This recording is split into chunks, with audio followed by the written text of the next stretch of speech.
Hi, the name of this Blender video tutorial is FireSimulation. In addition to creating fire using the particle system alone, Blender has a more refined and powerful smoke simulation tool that can be used in conjunction with the particle system to create more realistic fire effects.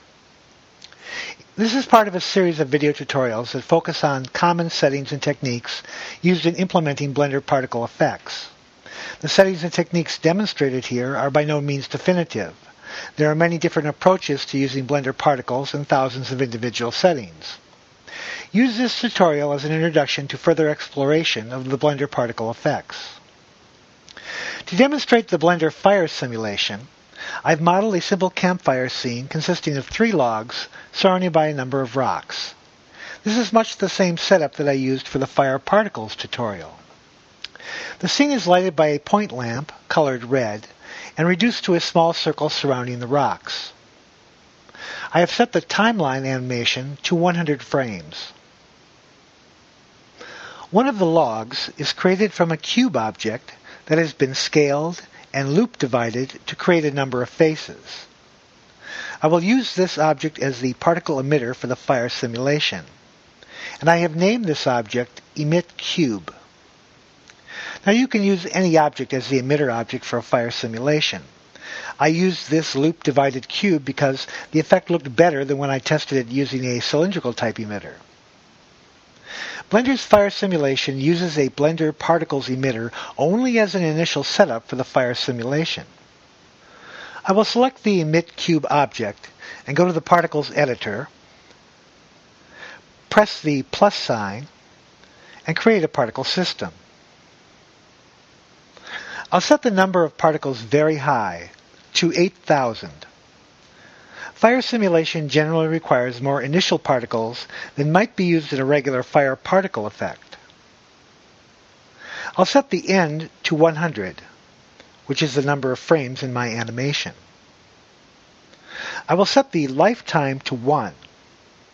If this is not set to 1, the fire simulation will automatically set it to 1 when the particle system becomes part of the smoke simulation modifiers. This is a reminder that the particles here are only used to set an initial jumping off point. I'll select both random and even distribution. I'll set the normal velocity to 0.3. I'll add to this directional flow by raising the emitter object Z direction control to 0.3. In the render panel, I will set the render visualization to none. In this sense, particles themselves will not be rendered, but rather the Blender fire simulation will use the particles as an initial starting point. In the display panel, I'll select point. In the field weights panel, I'll set the gravity to 0 so the particles will not be affected by gravity. I'll press the play button so that you can see the initial particle movement. I'll stop the timeline and go back to frame number 1. With the EMG-Cube object selected, I'll go to the physics panel. Here I select the smoke simulation modifier. Blender's fire simulation uses the smoke simulation modifier in which the various settings create a fire simulation. Then I will assign the EMG-Cube object as a flow object. In the flow settings, I'll checkmark initial velocity. The initial velocity box indicates whether the smoke generated from these particles is to inherit the velocity settings from the particle system or not. The multiplier parameter allows us to apply a factor to the particle velocity. The temperature difference setting affects the rise and fall of the smoke. Negative values cause the smoke to fall, while positive values cause it to rise. I'll raise the temperature difference setting to 2.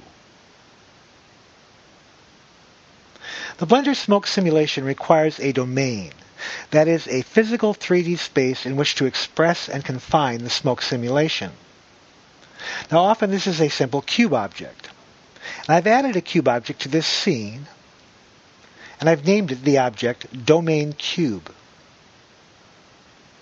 The cube object is scaled along the X, Y, and Z axis and positioned so that the emit cube is within the domain cube, leaving space for the full smoke simulation effect.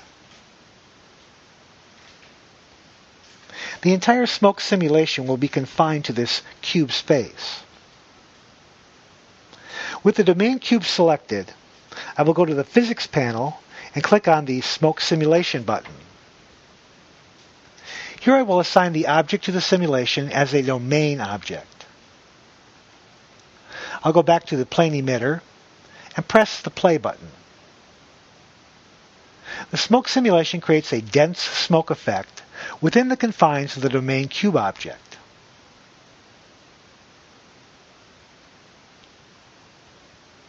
Now this is a bit deceptive because our final rendering of the smoke will not look much like what we see in the 3D display, as we have many settings to add to this.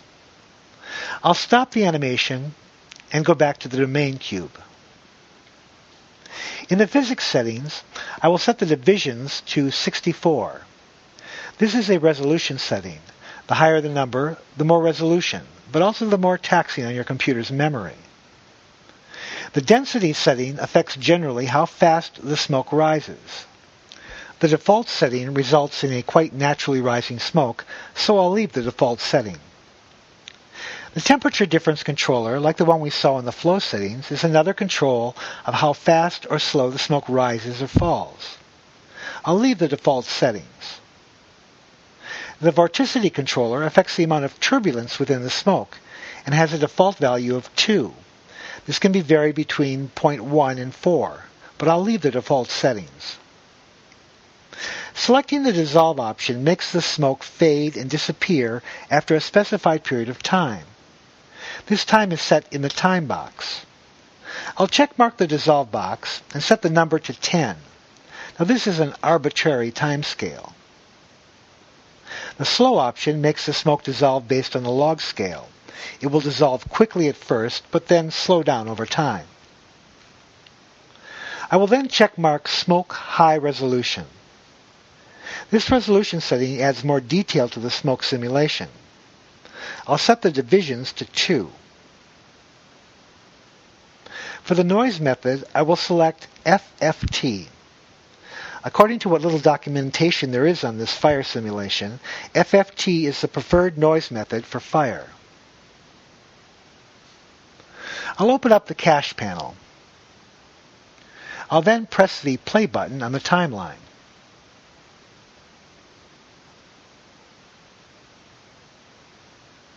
As you can see, the smoke simulation is now being built very, very slowly in the 3D viewport. Now, in order for the smoke simulation to be rendered, it must first be baked. Baking is simply a process of calculating the simulation frame by frame and saving those calculations to a cache file on your computer's disk. What is happening now in the 3D display is a sort of real-time pseudo-baking. However, in the end, to render the smoke simulation, it must first be baked to a file. I will stop the timeline and go back to frame number 1.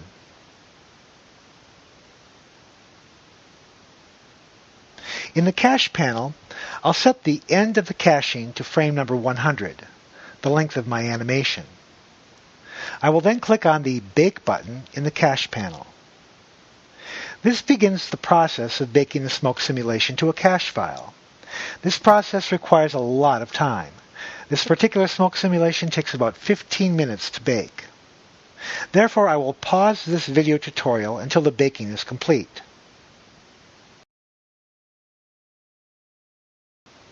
Now that the simulation is baked, I can press the play button and we can see the smoke simulation in the 3D display.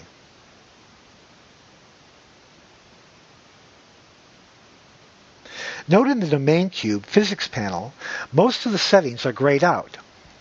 This is because the simulation is baked to file. Now, if you want to change any of these settings, and in practice you'll go back and forth making adjustments, you'll need to first click on the Free Bake button, then make your adjustments, and then rebake the simulation. Further, if you make any adjustments to the particles, either in the smoke simulation flow controls or in the particle settings, you'll have to free the bake, make the adjustments, and then rebake the simulation before you can render. Now that we have a smoke simulation baked, we can work on the rendering material which will fully express the fire simulation. I'll stop the animation and go to frame 60 and render the scene. Instead of the smoke simulation, the domain cube object is rendered. I'll select the domain cube and go to the materials editor and add a new material. I'll name this material Fire. Under Type, I'll select Volume. In the Density panel, I'll select the Density slider and move it down to 0. Our density will be controlled by texture data. The density scale parameter is used in conjunction with the scattering and emission parameters below. This can be used to adjust the smoke fire to make it appear more or less dense, and essentially acts as a multiplier on the scattering and emission values. The default of 1 is far too low for the density scale. I'll set the density scale to 5. The scattering parameter affects how much light gets scattered out by the smoke.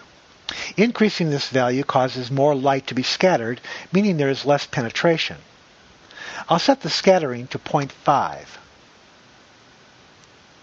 The emission controller determines how much light is emitted from the smoke, and this is the primary means of turning smoke into fire. I'll set this controller to 5. One final setting here of concern is in the integration panel called Step Size. This setting affects how noisy or blocky the fire smoke is rendered. At its default level of 0.2, you're likely to see a number of spotty artifacts in the rendering. Lowering this setting tends to eliminate those artifacts, but it also makes the rendering a bit blurry. I'll set this quite low to 0.02 or 10 times smaller. The next step is to add 2 textures to the fire material. I'll click on the Texture Editor button and add a new texture, and I'll call it Density. I'll set the type of texture to voxel data. This means that the texture is going to take the smoke volume information created by the physics module and translate it into a visible texture.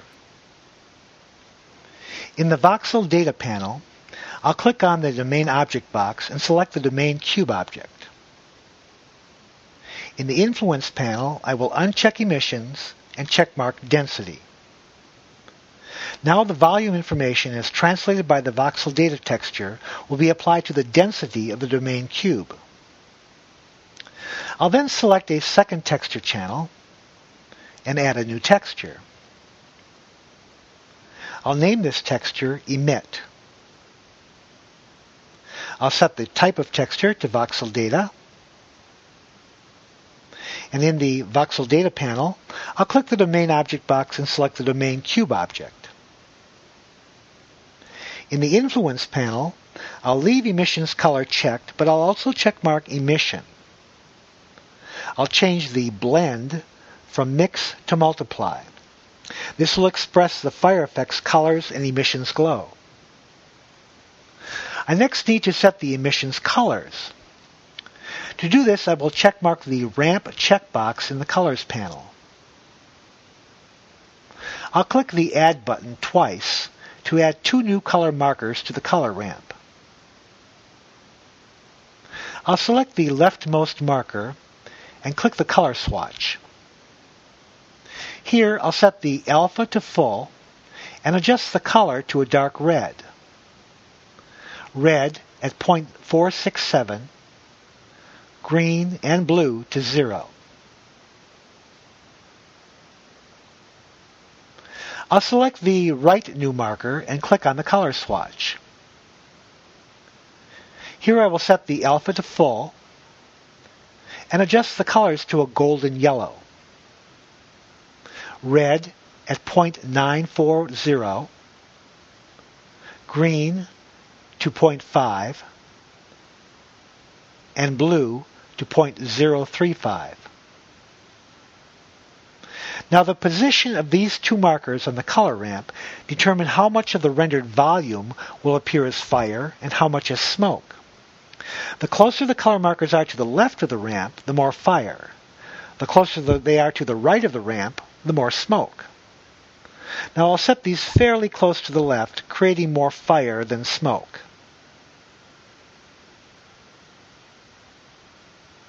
I'll then go to frame number 60, and I'll render the image. Notice that it takes some time to render a single frame. When rendered, a fairly realistic smoke is depicted flowing from the campfire. Now I'm able to render this frame, or any frame, because the smoke simulation has already been baked. Here is a video of a 100-frame animation of these settings.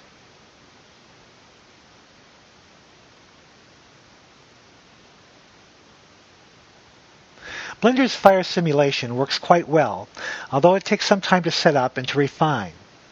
You may want to try using various shaped emitter objects, lighting, backgrounds, and settings to explore this simulation.